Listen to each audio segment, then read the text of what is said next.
అలాగే నేను వాళ్ళతో పాటు సహోద్యోగిగా పనిచేసే అదృష్టం అట్లా తనకొచ్చిందన్నమాట. యాక్చువల్గా నేను అత్తాపూర్ టీచర్ని కాదు. నా ఫస్ట్ పోస్టింగ్ అత్తాపూర్, మా ఊరు, మన ఊరు. అయితే అత్తాపూర్లో ఫస్ట్ అపాయింట్ అవ్వగానే జస్ట్ నాకు 19 ఇయర్స్లో జాబ్ వచ్చింది. అప్పుడు అంట్రెడ్ డిఎస్సి అని ఇంటర్ క్వాలిఫికేషన్తో జాబ్ చేయడంతో ఏదో కొంచెం ఫాస్ట్గా ఉన్నాం కాబట్టి వచ్చేసింది అనమాట. లక్కీగా అది జాబ్ అన్న సంగతి కూడా అప్పటి వరకు నాకు తెలియదు. అత్తాపూర్లో అపాయింట్ అయ్యాక అందరూ వాలంటీర్ అనేవాళ్ళు. అంటే అప్పుడు ఇంటర్ అయిపోయో ఖాళీగా డ్రాప్ అవుట్ అయితే వాలంటీర్గా చేసేవాళ్ళు కదా. నన్ను వాలంటీర్గా ట్రీట్ చేస్తే మా నాన్నకు నచ్చలేదు. అందుకని నేను డిప్యుటేషన్ తీసుకొని అత్తాపూర్ రావడం జరిగింది. జస్ట్ 1.5 years చేసిన అంతే. నేను లిటరల్గా చెప్తున్నా, మీ ఎవరు ఫేసులు గుర్తులేవు. నాకు ఫోటోలు ఎంత జూమ్ చేసినా అసలు ఎక్కడ గుర్తుపడ్డాను నేను.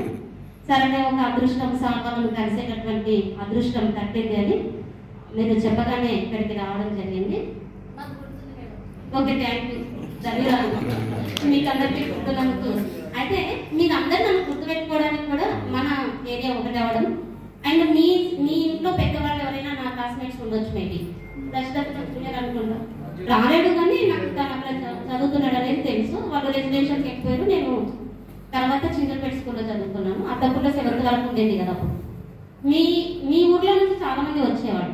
రమేష్ సార్ అని మన దగ్గర వాలంటీర్గా చేసి మళ్ళీ గవర్నమెంట్ జాబ్ కొట్టేది కదా, తను కూడా నాకు క్లాస్ ఉండేవాళ్ళు. మీరు చిన్న గ్రూప్ అంటారు కదా, మరి అతి చిన్న గ్రూప్ 7 members ఉండేవాళ్ళు మా క్లాస్లో. అందులో ఒక్కగానొక్క ఆడపిల్లలు ఒకటే.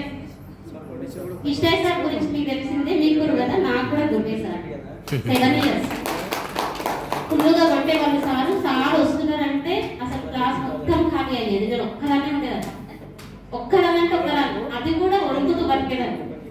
కొట్టేవాళ్ళు. నిజంగా సార్ కొట్టిన దానికి అంత కష్టం అనుభవిస్తున్నాము. నిజంగా నేను సార్ శిష్యరికంలో ఒక మ్యాథ్స్ టీచర్గా ఇప్పుడు నేను పనిచేస్తున్నాను నేర్చర్లో.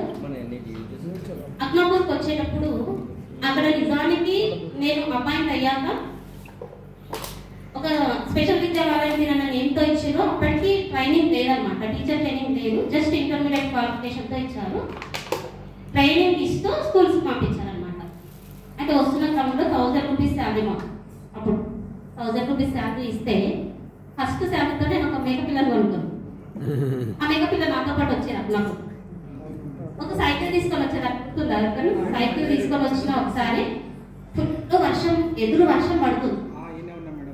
ఎదురు వర్షం పడుతుంటే ఆ గడ్డ ఎల్లమ్మ గుడి అది ఎంత చూడండి మీ సైడ్, ఆ గడ్డ ఎక్కలేకపోతున్నా. వెనుక నుంచి సార్ వాళ్ళిద్దరు వచ్చి పాఠశాల ఇష్టయ్య సార్ నేను ముగ్గురం వీళ్ళు బైఫర్కేట్ అయిన తర్వాత హై స్కూల్ కి షిఫ్ట్ అయిపోయిన తర్వాత కొన్ని రోజులకు ఆ పిల్లలు నేను పాఠశాల ఇష్టయ్య సార్ కలిసి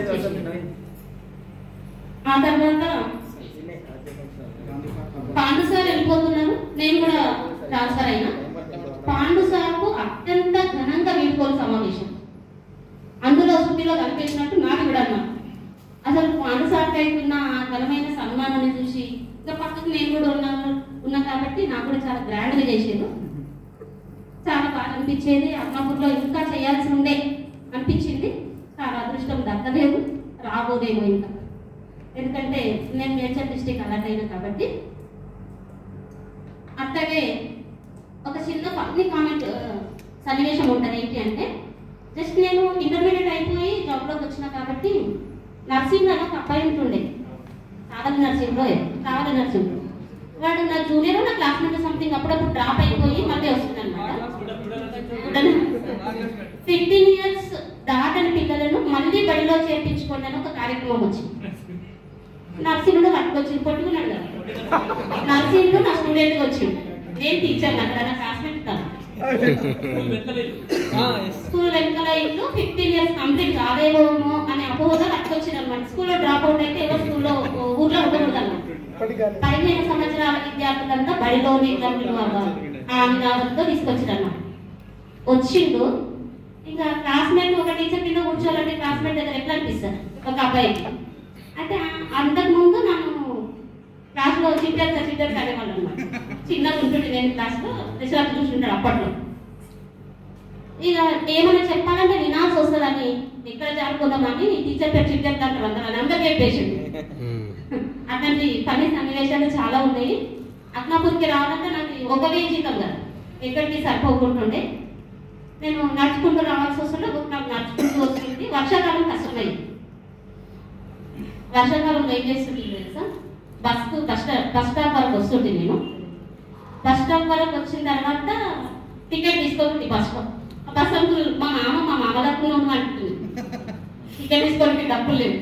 టికెట్ అమ్మ అనగానే అత్తపూర్లో ఒక సార్ దిగేవాడు రజాక్ సార్ అని, ఆ సార్ టికెట్ నేను తీసుకుంటాను. ఎందుకంటే మన స్టాఫ్ అత్తపూర్ స్టాఫ్ ఒకటే కాబట్టి అక్కడికే కొడతాడన్నమాట.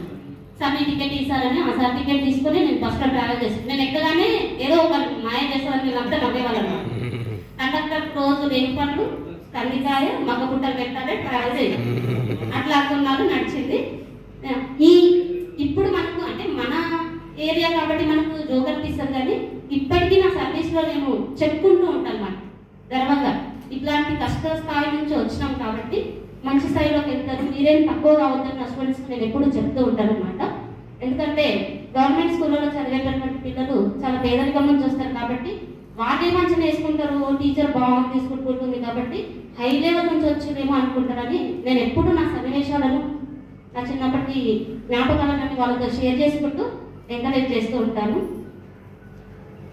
మీరు నన్ను గుర్తించి నాకు ఆహ్వానాన్ని ఇచ్చి ఇంతటి ఘనంగా సత్కరించినందుకు నిజంగా ధన్యవాదాలు. Thank you so much.